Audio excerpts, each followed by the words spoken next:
Welcome to the Political Matrix News. We have the sources, we have the truth from inside the political matrix. Welcome, folks, to the next version here of the Political Matrix News. I'm Greg Fink here, joined tonight with Scott Miller, our partner in crime. How you doing, Scott? On it. You know, we're wrapping up projects, moving on to new things. Yes, we are. We're going to have one interesting year ahead, don't we? Oh, my God. The year's looking good. Blow away 2024. For sure. I mean, you and I have been doing campaigns now for like the last 30-some-odd years together. And I mean, we have never seen. I mean, they always say every year it's the most important election of your life. Granted. Now, it's been the most important election quite a few times. But this time around, you know, we got UFOs out there. We got we have UFOs all over the place. We got guys shooting, killing healthcare, CEOs, and we have,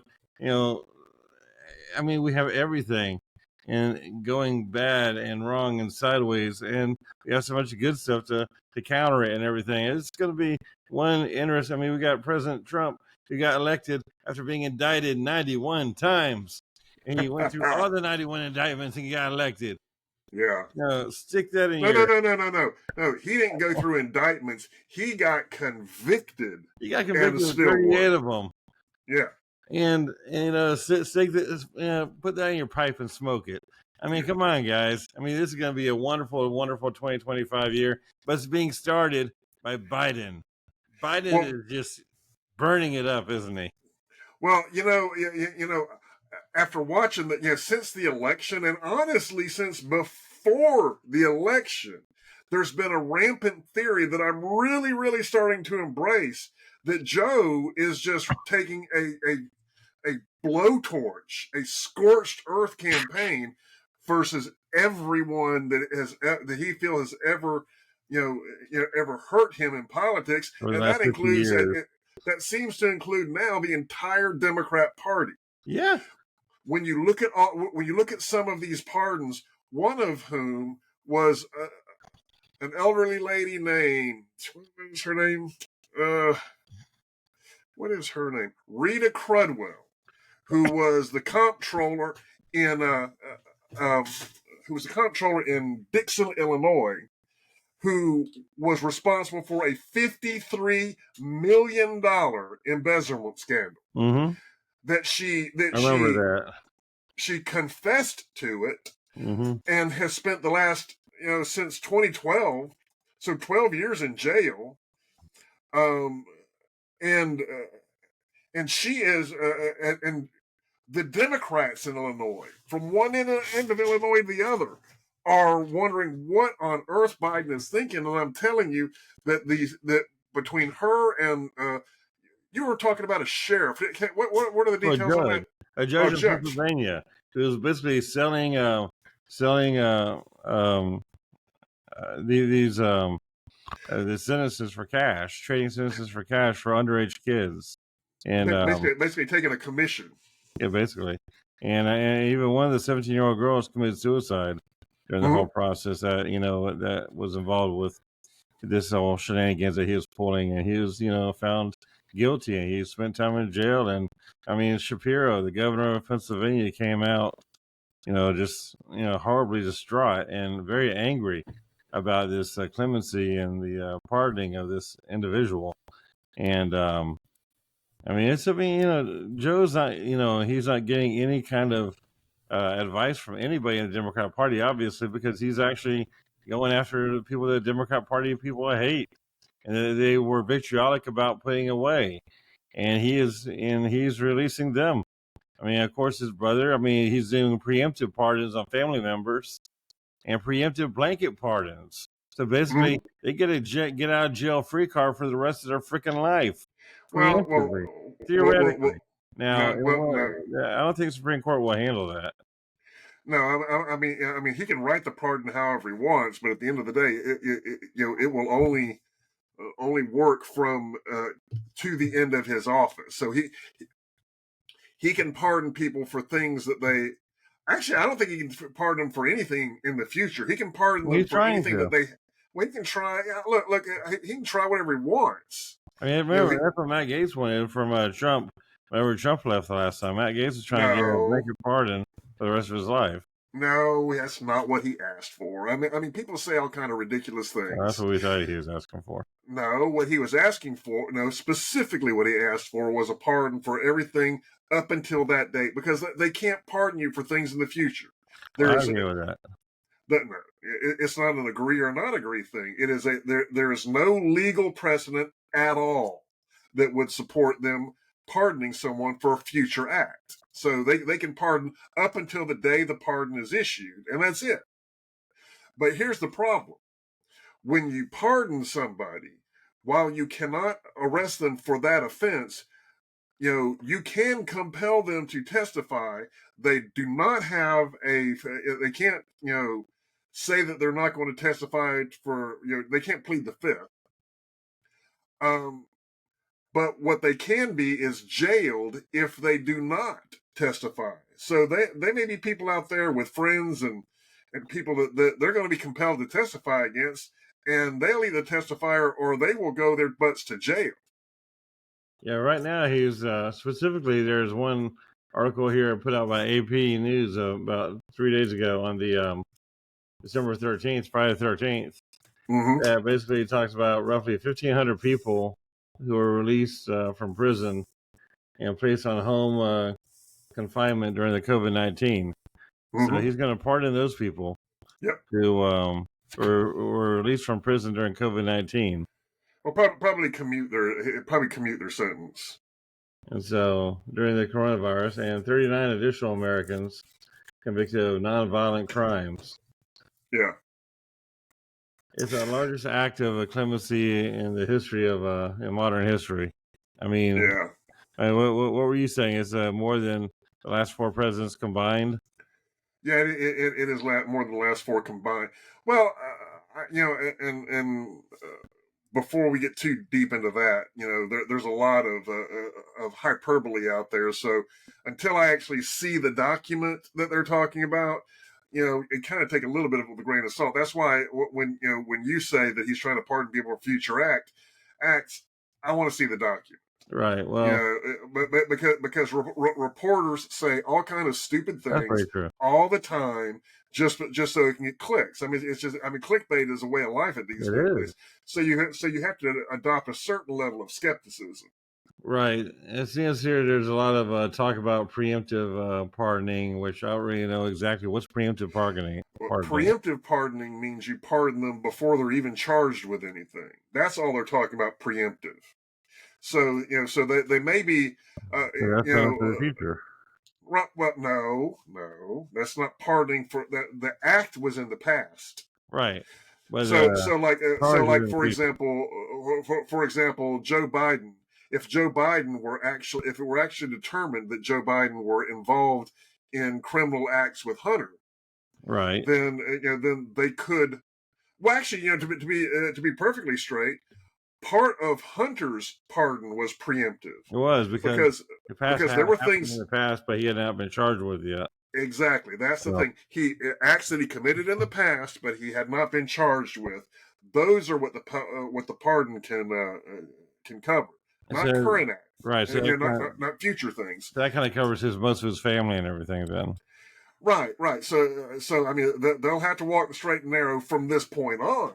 But anything that they did, from basically from the time that Joe was vice president forward, they are off scot-free for it. I mean, I have no idea. I have no idea really what Jill had to do with a lot of the stuff that Hunter and Jim had to do with. But one thing she did have to do with is elderly abuse. And so, well, no. First of all, that's not a federal crime. Okay, just it's not a federal crime. Yeah, and look, I just don't like taking cheap shots. That's not a cheap shot. I mean, it is a cheap shot. She should have pulled her husband back from his job here a long time ago.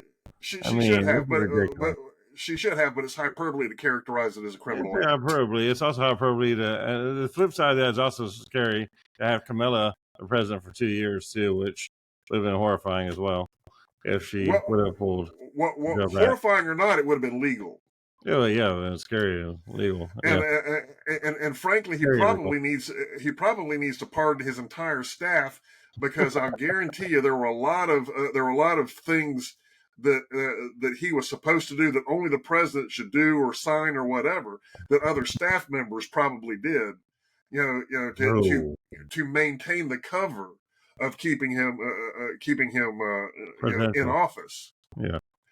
But so that there will probably be a fair number of those pardons, Right. maybe, It because could like I be. said, I honestly think that he is trying to burn down the Democrat Party for pushing him out of the race. Yeah, I Because think that's the end of the in his day. That's a big yeah, one. in his little pea brain, he thought he could come back and win that race.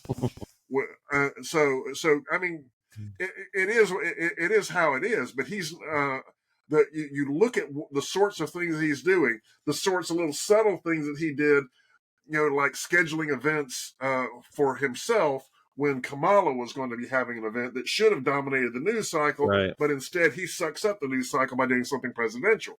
Yeah, I mean, I guess he didn't realize that, back in 2020, they actually recreated the entire election laws to fit COVID, and then they expired, and they didn't last forever. And I guess he was under the assumption that it probably lasted forever.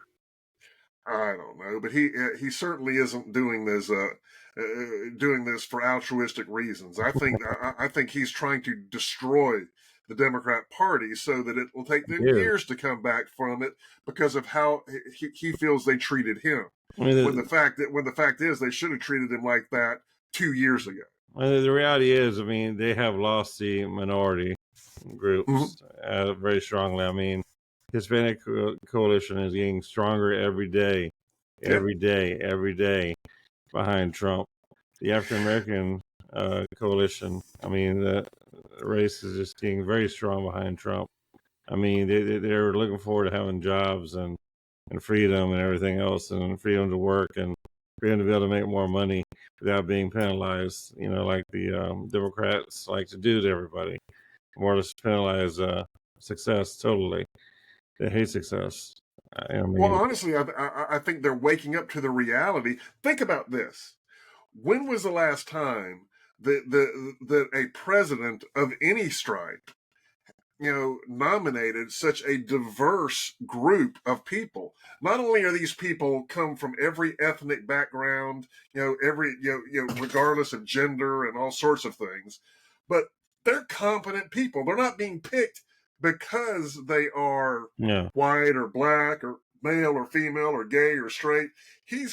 Donald Trump is checking off all of those boxes, except he's not picking people who are activists about their ethnicity, right. activists about their gender, activists about their sexual preference. They happen to be these things, and they're very good at their jobs. Right.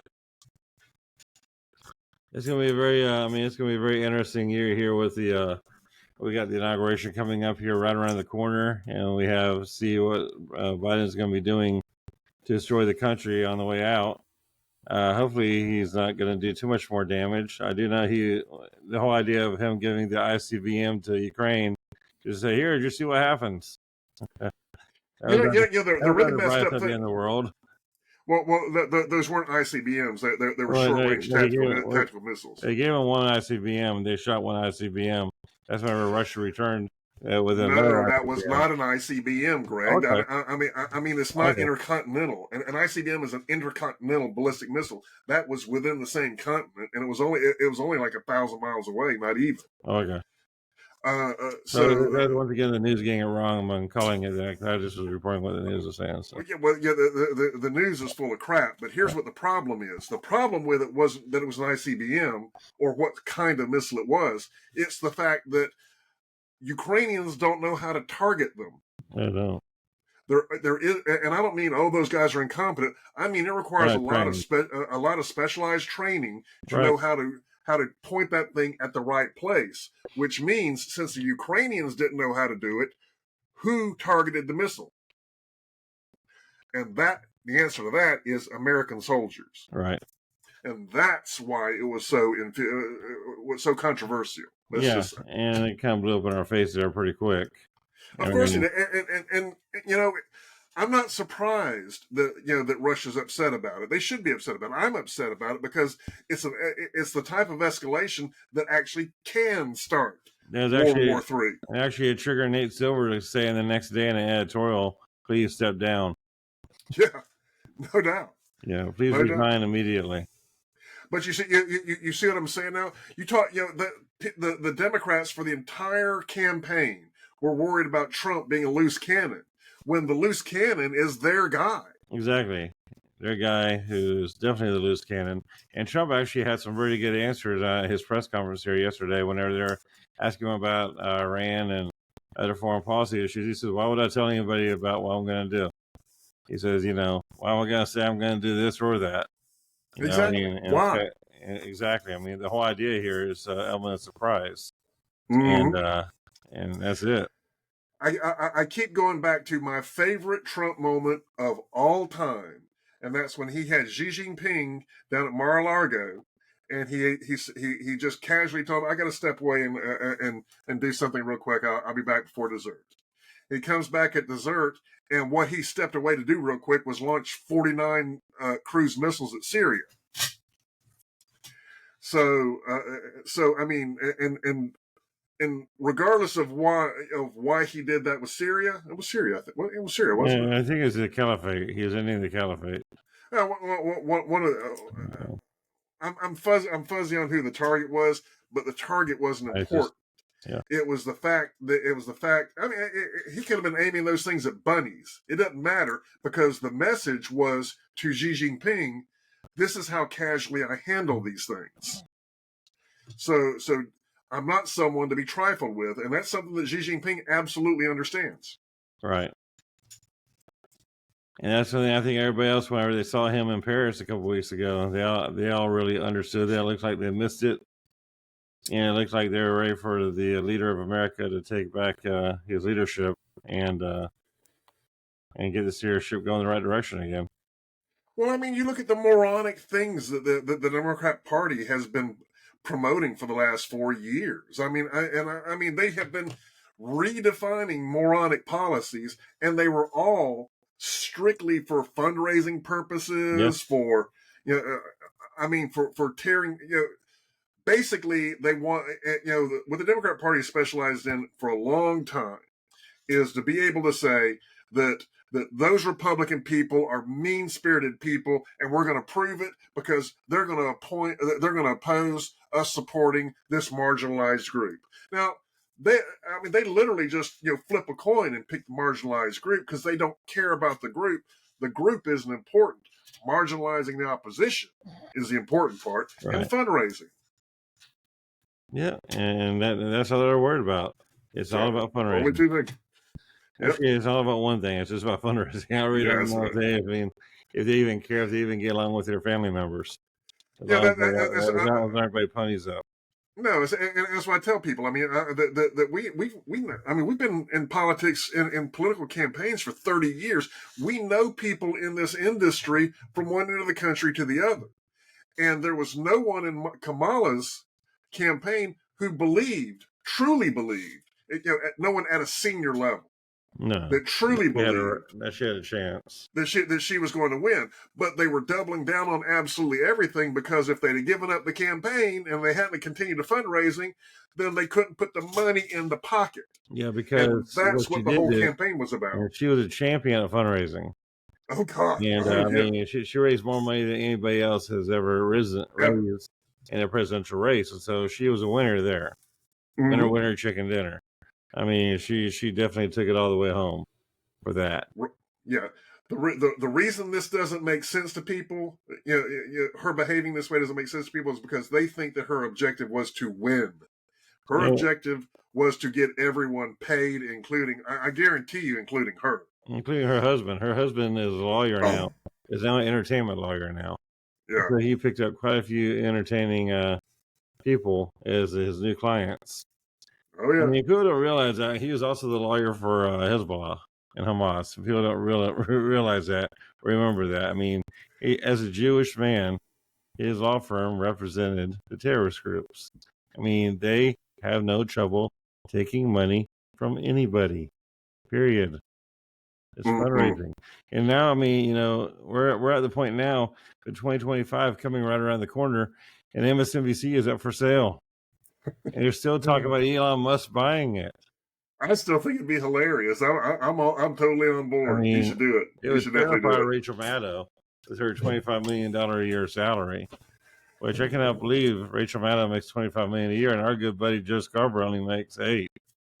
I can't imagine why she makes $25 million a year. But you know what? If she has a contract, I would compel her to keep it, to stay on the network. You will stay on this network. Stay with it.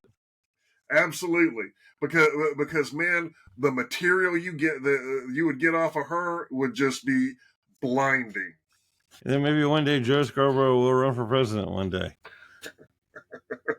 Yeah, in his mind. Hey, crazier things have happened. Well, I have no doubt that he's arrogant enough to think that he could be president. Well, I have a different take on Joe Scarborough because I know him personally. So I mean, he's not as crazy liberal as I think everybody thinks he is right now. Oh, I'm not even talking about his politics. I'm not talking about his politics or his positions on policy or anything. I think he's just crazy enough to think that people will buy into the bullshit, whatever bullshit happens to spew out of his mouth, and he's wrong. He is consumed by arrogance and cynicism and greed. Yeah, but the entire MSNBC team is you got Al Sharpton, who's now probably gonna be looking for a new job with I don't know why he ever had a show. Well, he has a show because he's a civil rights leader. It sure the hell isn't because of his compelling audience. No, he doesn't have much of an audience at all. But their new ratings are out, and they are ahead of CNN. They are still. I mean, which is sad for CNN.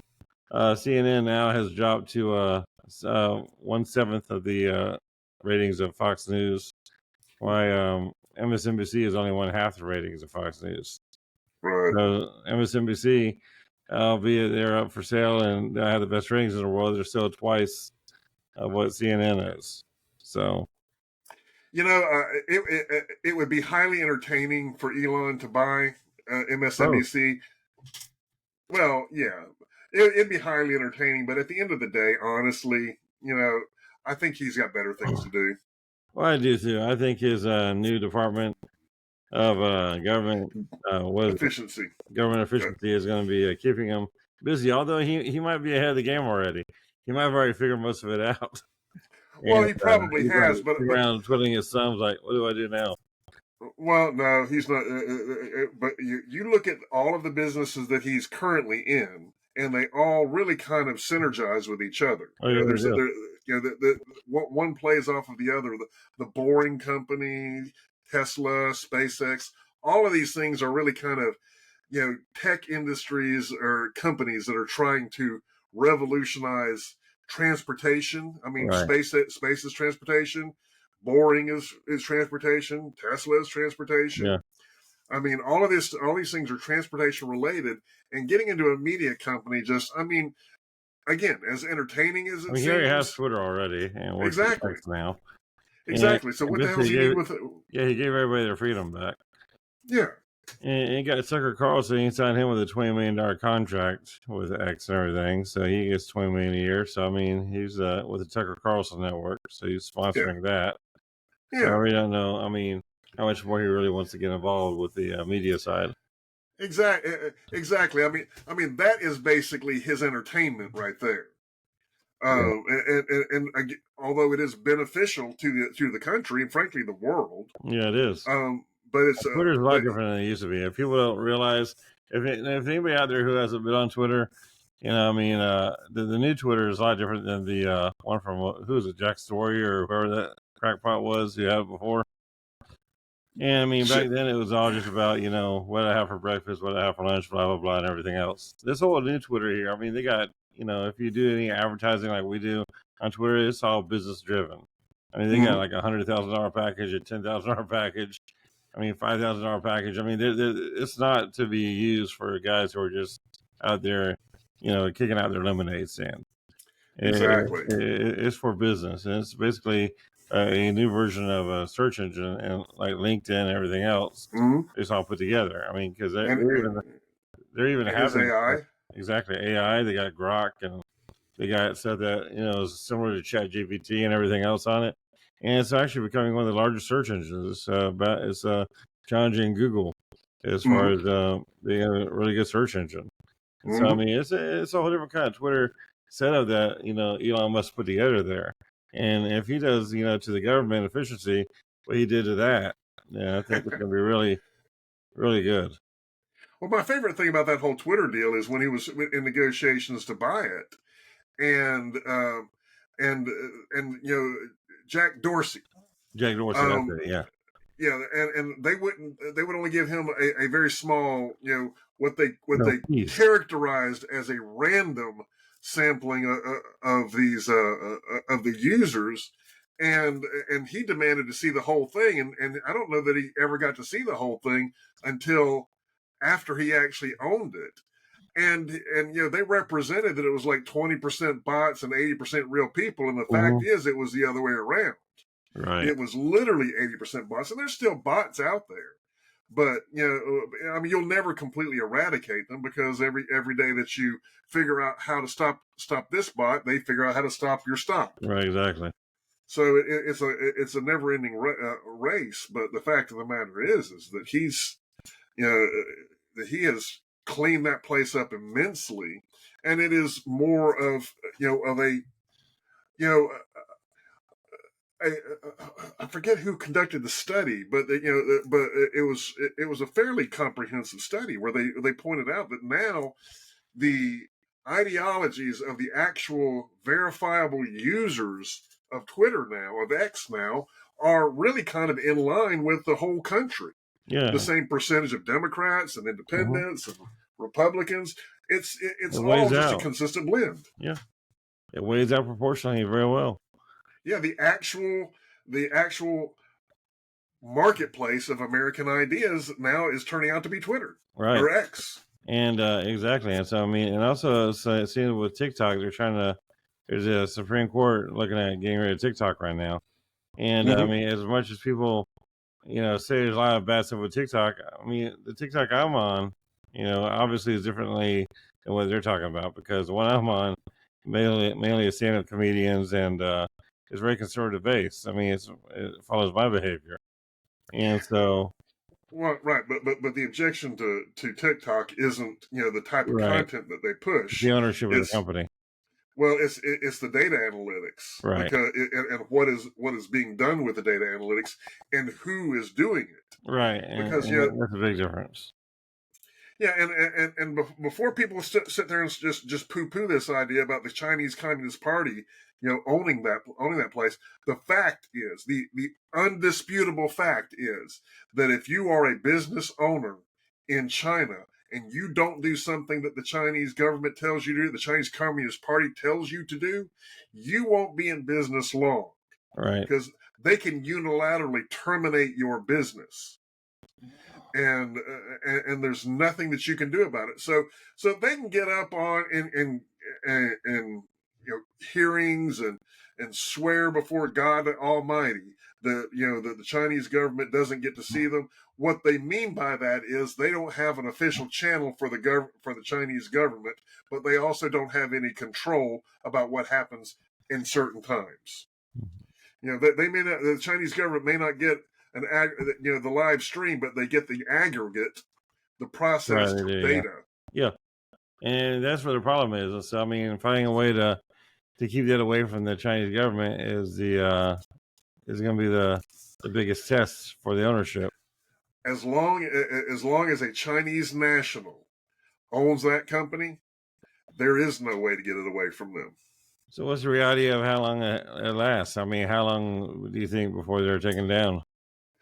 I don't know, honestly. I really have mixed feelings about this, because on one hand, I don't know if I don't know what we could do to limit China's involvement in all this Right. stuff, but at the same, but I mean, it is a danger, It and is. legally, it's can't do anything. problematic Yeah. because I'm not sure what the constitutional basis would be for it.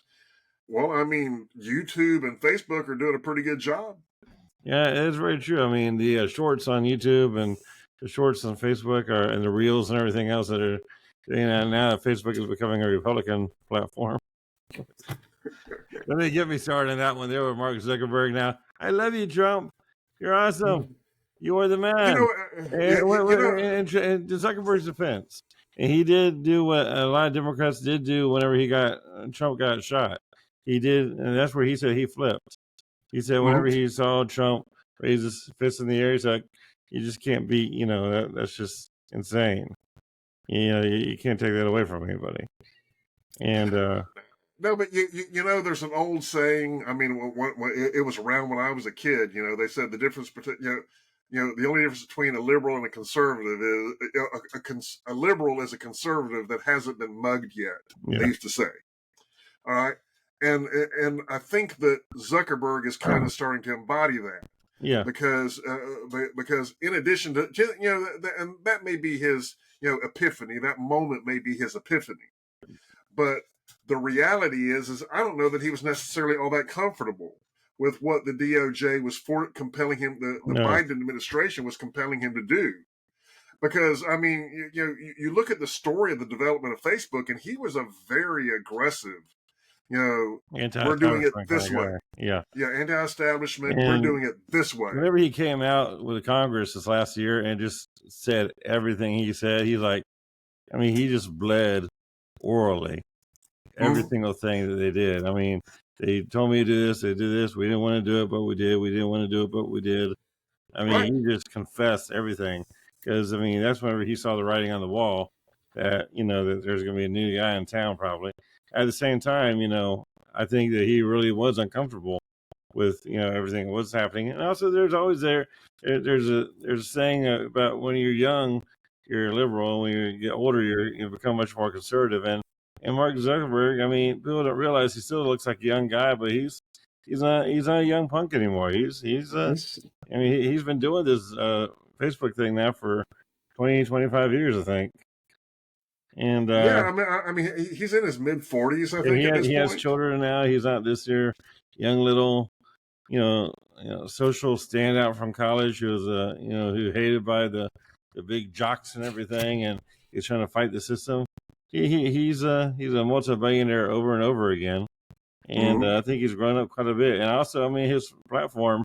And people can pick on Facebook or not, but I will say it is a very family wholesome platform. I mean, there's not a lot of vile videos on there. There's not not as much. But I've seen some pretty interesting channels on there. Well, yeah, there are some interesting channels, but I mean, compared to the other social media outlets out there, it's a lot more family oriented. Everything else, and it's kind of like it's kind of like the schoolhouse of all of them, and it's bordering on nerdy and boring. Yeah, it's somewhere between PG-13 and rated R. Exactly, it's nothing like TikTok is like how much ass and people are hanging out things you want to see. I mean, you just start scrolling and everything. You go from a church to a strip club. It's Although I will say Instagram runs right on past that R rating, and they have some pretty racy stuff on there that starts to approach. Let's just say NC-17. Yeah, and now Twitter, like we said before, Twitter just pretty much got rid of most of the trash. Yeah, and so you can still find a lot of trash on any social media outlet. You can still find. Well, I'm a little insulated from it because I don't really look for it. So to be fair, I can't really comment on how much there is on Twitter. I mean, I look on Twitter, but I don't go looking for that sort of thing on Twitter. It may be everywhere on there. I don't know. I mean, and I'm not a prude or anything. It's just not something I do. If people want to do it, go ahead, do it. But it's not something that I do. And I'm not trying to virtue signal or anything. I've got plenty of bad habits. That just doesn't happen to be one of them. So it's just not one of the things I terribly. You're making AR-15 barrels and everything else. So yeah. Yeah. You're worried about defending freedom. Like, Well, okay, yeah, about we'll go freedom. with that. Yeah, let's go with that. Okay. Because, and I'll say this with a straight face, and people need to understand that if you are not willing to defend the rights of people that you don't like, then you're not really in favor of the Constitution. No. You have to be able to defend the rights of everybody, whether you like them or not. Period. Exactly. It's like they always say, we don't need a First Amendment to protect the speech we agree with. No. And so that being said, I mean, the Chinese people still owning it, so you just shut it down until they. I mean, I don't know what's so tough about the algorithm to recreate for Americans. There's no patent on it. It's not the algorithm; it's the ownership. Well, that's what I'm saying. How come Americans can't recreate it? Who cares about freedom, really? I mean, this whole last man, I'm so happy that this year, the way it's coming to an end. I mean, we have Christmas right around the corner. I think the biggest Christmas gift we have all been given is freedom, and and freedom enhanced in such a high level where I don't think it's ever going to be surpassed. I mean, and I'm excited to see who the next president is going to be and how they take this agenda, everything else, and basically return it back to the people. Because I mean, this is just the beginning of. I think America is going a whole new direction of basically getting. I think they've realized the government is in the way, and the government that governs least governs best, as several cliched politicians have said. But it's very true, and I think we're starting to see that. I mean, everything they touched, they broke. Everything is breaking. Well, of course, and who'd have thunk it? If only someone would have warned me, that getting the government involved with things could be bad. Ronald Reagan, I said it a few hundred times, but Ronald Reagan, the evil, racist president, right, or something, whatever. For me, honestly, the whole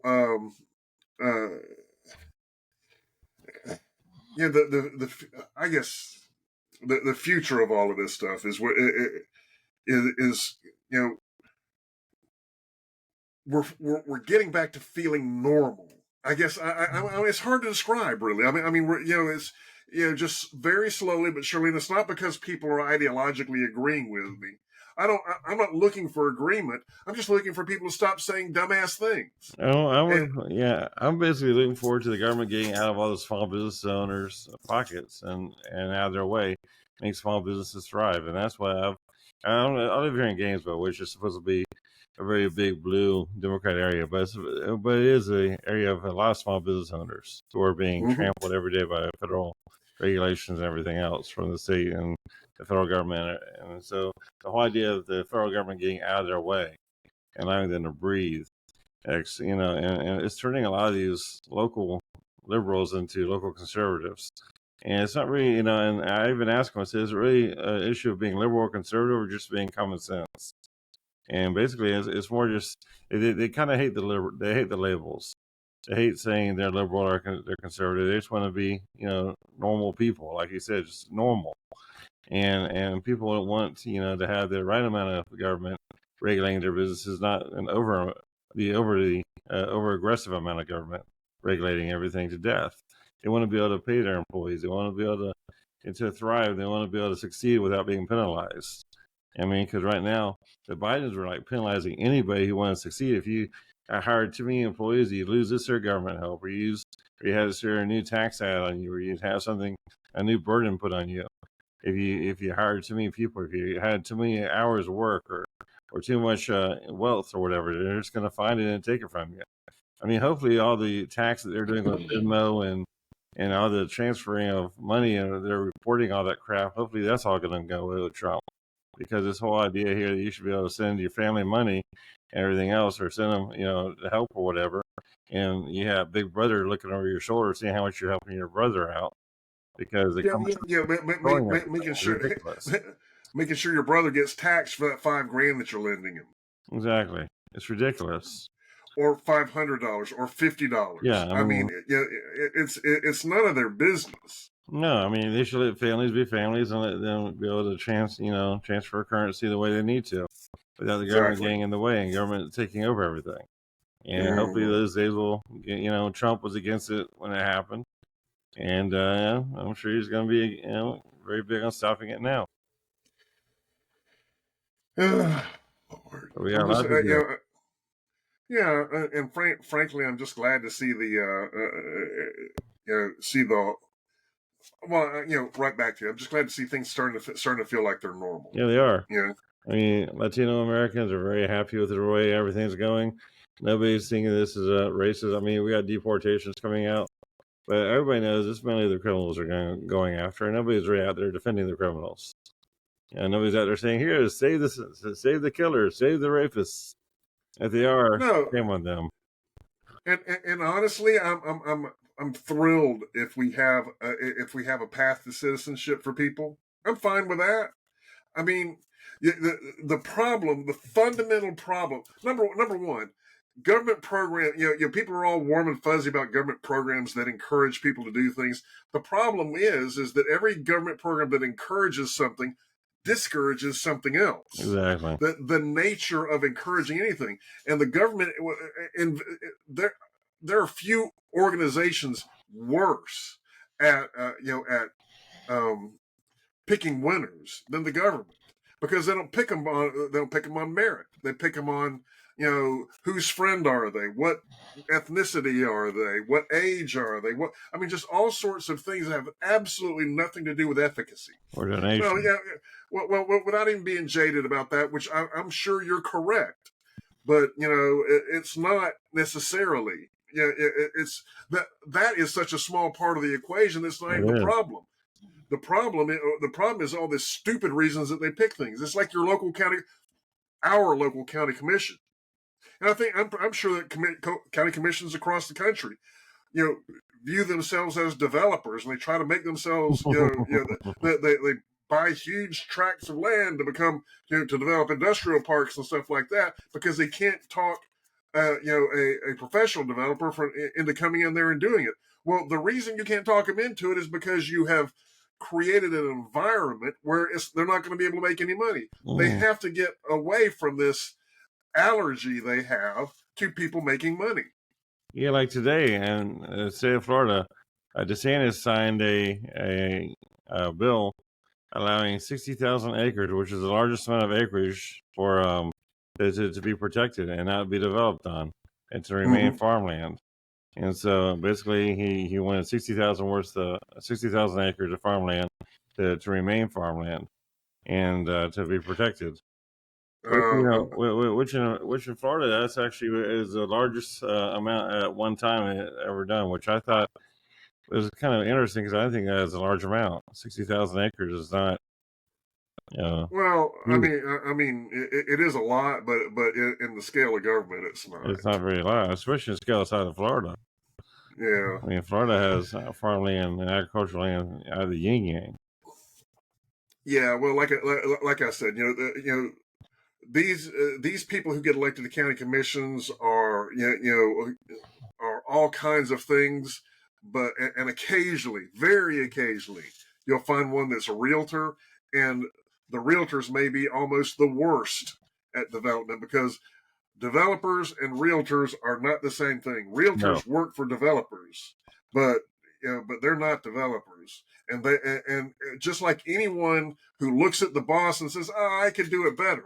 Well, yeah, you can do it better until you have to do it better, and it's your money.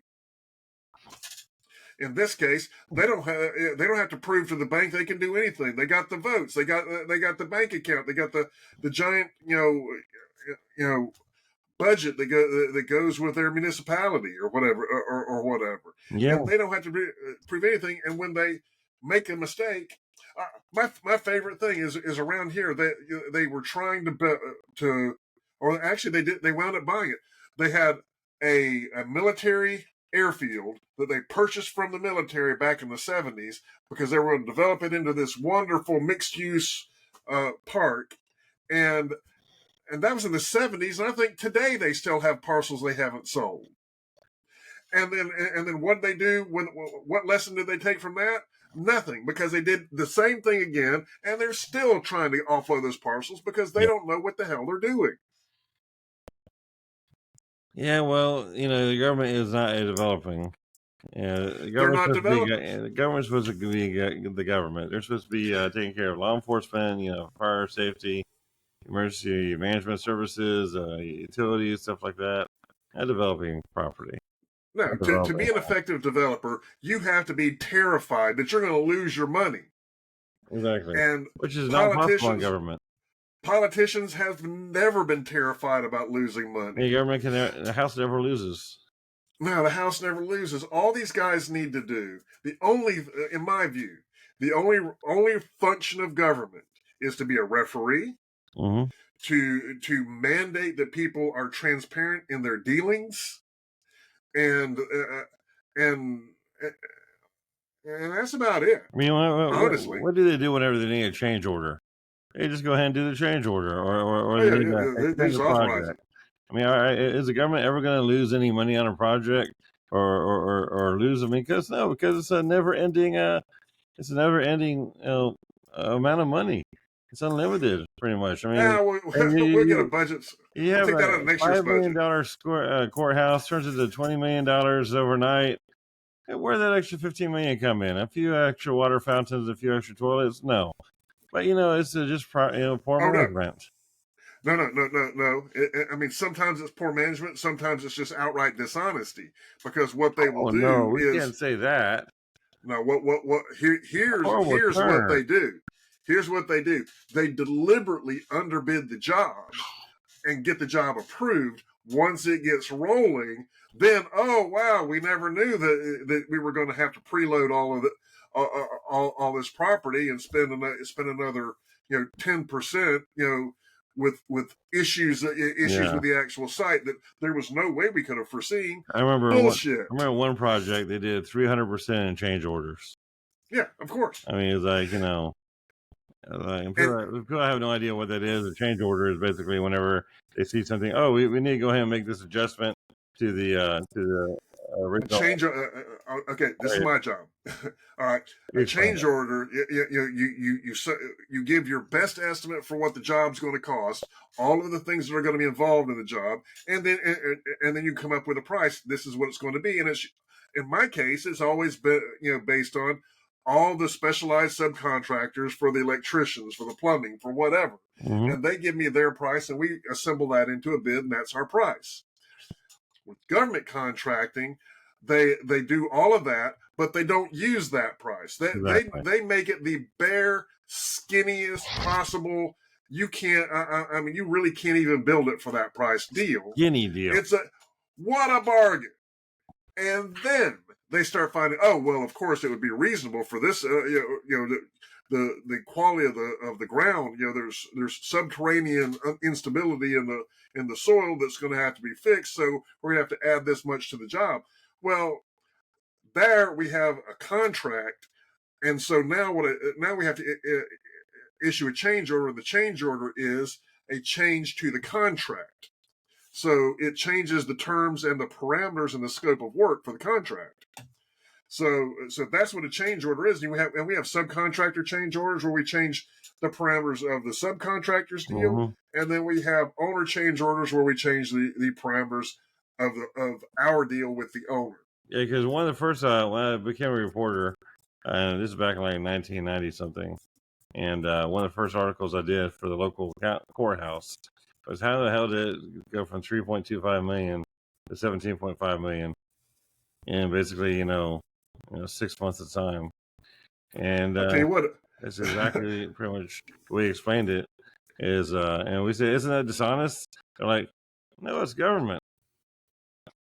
Well, it's not just government, because a friend of mine that builds custom homes was building a mansion for this guy, and it was his initial estimate was $4 million construction cost, and this was back in the late 90s. So I mean, it was a lot of money. I mean, I don't even know what that translates to in today's dollars, but it's a hell of a lot more than $4 million. Oh yeah. By the time they moved in, the owners had made so many changes that it was $12 million. Yeah. And and now I mean, and that was for a single family residence out on the beach. Right. Right now, you give me $12 million, I'll give you a home for 40 families, or actually, for $12 million, we can house 70 families. Oh yeah. Yeah. Well, that's pretty cool. I mean, that's what you're doing with what's the name of your company? CDT Builders. Okay. Yeah. We actually work with Tim Shaw Development down in there's a developer of affordable housing, and they're Right. headquartered down in Winter Garden, I believe. Yeah. So I guess 2025 is going to be looking at a pretty good year for you guys as well, I think. Well, I mean, we certainly have a lot of really good projects coming up. Yep. Well, I think that's going to handle it. I think we're almost an hour into this show here tonight. And so thanks, Scott, for hanging out with me here tonight and talking about some really interesting topics here. And we'll be back next week. I think we're going to be back on the 23rd here of December and give the Christmas Eve here a night off. And you guys have if we don't see us before then, have a wonderful Merry Christmas. And you too, Scott. Make sure everybody out there has a lot of fun. And my dad just turned 80, so he's actually thinking of Christmas as a whole different way now. So wonderful. Yeah, he seems to like it a lot more than he used to. So, wonderful. Yeah. So you guys have a wonderful evening out there, and Merry Christmas of us, all you guys watching. Please make sure to subscribe, follow us, like us. We have algorithms out there who are trying to diminish our ability to be seen. We need your help to overcome that, and that's the only way we can overcome it. The bottom line is the algorithms don't like you telling the truth. They don't like you using the wrong words. We use the wrong words, and we tell the truth. We tell it like it is. That works against us. Please support us by just liking and subscribing.